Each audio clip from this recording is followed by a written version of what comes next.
Hello नमस्कार दोस्तों, agriculture बाबा help desk में आपका हार्दिक स्वागत है। आज की वीडियो में हम बात करेंगे कि जो धान की हम रोपाई करते हैं तो उसके एक पौधे से दूसरे पौधे के बीच में कितनी दूरी होनी चाहिए जिससे हमारी फसल अच्छी हो सके और हमें अच्छी पैदावार मिल सके। और जो धान की पंक्तियां होती है उनमें कितनी दूरी होनी चाहिए और ये दूरी क्यों आवश्यक है, इसके पीछे क्या कारण है और अगर हम इस दूरी को मेंटेन नहीं करेंगे तो हमें क्या क्या नुकसान देखने को मिल सकता है। हम इस बारे में एक सीधे और सरल तरीके से बात करेंगे। हम बात करते हैं एक वर्ग किलोमीटर को लेकर के। एक वर्ग किलोमीटर के क्षेत्र में हम किस प्रकार रोपाई कर सकते हैं। तो यहाँ पर जो पंक्तियों के बीच की दूरी की बात करेंगे तो यहाँ पर मेरे हिसाब से 6 से लेकर 8 इंच तक की एक पंक्ति में दूरी होनी चाहिए, जहाँ पर आप एक वर्ग किलोमीटर में 5 से लेकर 6 पंक्तियां आराम से आ जाएगी, मतलब एक वर्ग किलोमीटर के क्षेत्र में। तो अब यहाँ पर बात करते हैं कि जो धान के पौधे होते हैं उनकी रोपाई के बीच में हमें कितना अंतर रखना चाहिए।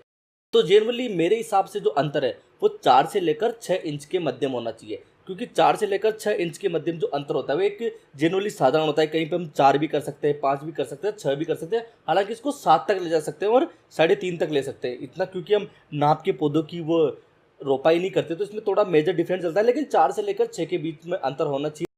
तो यहाँ पर देखा जाता है कि बहुत सी बार जो बाहर की लेबर आती है, जैसे यूपी बिहार अलग अलग प्रदेशों से अलग अलग प्रदेशों में जो लेबर जाती है, उनका एक कहना होता है कि आप दूर दूर पौधे लगाओगे, अर्थात एक वर्ग किलोमीटर में 15 से लेकर 20 या फिर इसके आसपास पौधे लगाओगे तो आपके खेतों में फुटान अच्छी रहेगी, जिससे आपके कल्ले अच्छे बनेंगे और आपको पैदावार अच्छी मिलेगी। तो क्या इसके कुछ नुकसान भी हो सकते हैं? जी हाँ, इसके नुकसान ये हो सकते हैं जैसे हम दूर दूर अधिक मात्रा में दूर दूर पौधे लगाएंगे तो उसमें हम खाद भी ज़्यादा मात्रा में डालेंगे, क्योंकि वहाँ पर हमें ये हमारे मन में होता है कि यहाँ पर अधिक कल्ले चलेंगे, इनको अधिक खुराक की जरूरत है, क्योंकि अधिक फुटान चलेगी, पौधे दूर दूर हैं, तो उससे होगा क्या कि पौधों में क्लोरोफिल की मात्रा बढ़ेगी, हरापन बढ़ेगा। हरापन बढ़ेगा तो लचीलापन बढ़ेगा, जिससे पौधे अगर हल्की सी हवा चली उसमें भी गिर जाएंगे। उसके अलावा जो कीट होते हैं, जो फंगस होती है, हरापन होने के कारण वो भी पौधे की तरफ ज़्यादा अट्रैक्ट होगी, जिससे फंगस और कीट का नुकसान हमारी फसल में हमें ज़्यादा देखने को मिलेगा। इसके अलावा ज़रूरी नहीं है कि हमें पैदावार ज़्यादा मिले, क्योंकि अगर अधिक दूर दूर पौधे रह गए और फुटाव उतने अच्छे तरीके से नहीं हो पाया तो हमारी फसल में हमें नुकसान भी देखने को मिल सकता है पैदावार को लेकर।